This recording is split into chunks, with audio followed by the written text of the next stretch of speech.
ان شاء الله تكونوا بخير، ان شاء الله تكونوا بألف صحه والهنا، ان شاء الله تكونوا ديما لاباس ديما مهنيين. اليوم راح ندير لكم واحد النوع تاع بيتزا خفيف وروعه.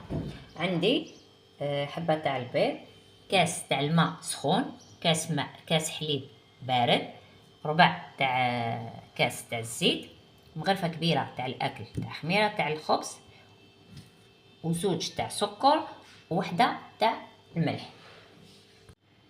هايدي ندير الزيت، نخلط كل شيء مع بعض، ندير الحليب،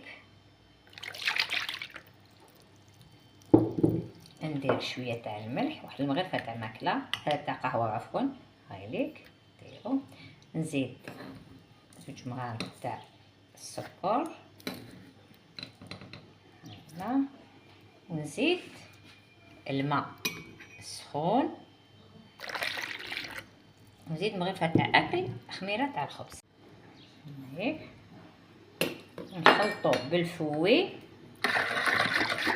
نضيفو الفرينه حتى تنكل منا العجينه، نضيف الفرينه هنا حتى تنقى منا العجينه تاعنا.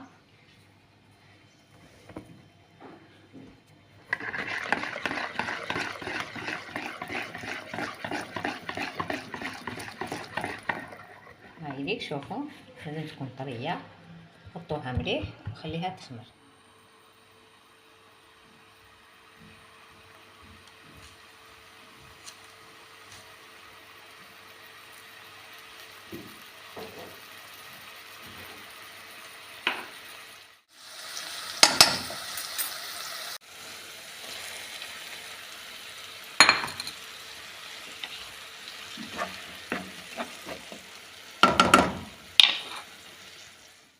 البيتزا تاعنا خمرت، نحوها.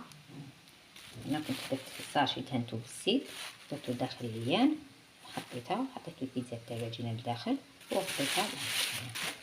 نجيب دقيق، هيا نقسم العجينه شحال خفيفه، شوف درت السمسم دقيق، نحط نحل العجينه تاعنا داخل بالفرماج، ودوكا نغلقها مليح ونضغط عليها.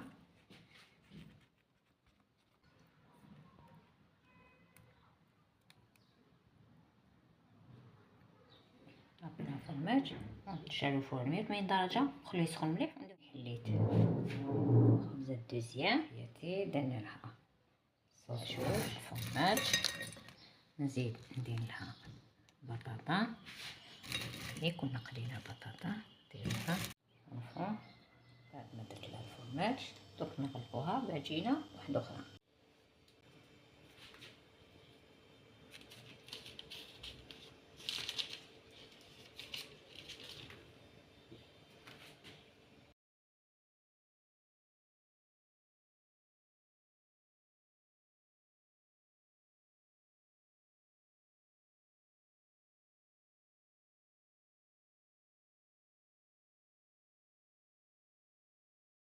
نجيبو حبة تاع البيض ندهنوها كامل بالبيض.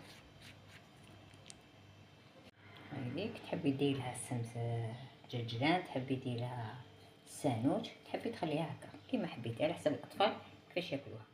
هذه درتها نص طون ونص بوري.